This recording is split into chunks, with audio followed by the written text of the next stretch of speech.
Some of you are just making noise online. The fact that you have tried an online business and it didn't work for you doesn't mean that all online businesses are fake, or the people teaching you or the people talking about online businesses are not telling you the truth.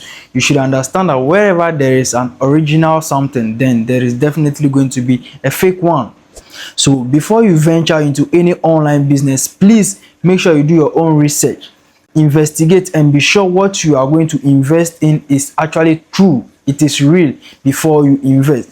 Most of you jump into Ponzi schemes, then you come online here and be making noise that you have invested so and so amount into this and then you didn't see any result. You will not see result because you've not taken time to do the right thing. You've not taken time to do any investigation yourself. You've not done any research. You just jump into taking action, into investing your money into a Ponzi scheme.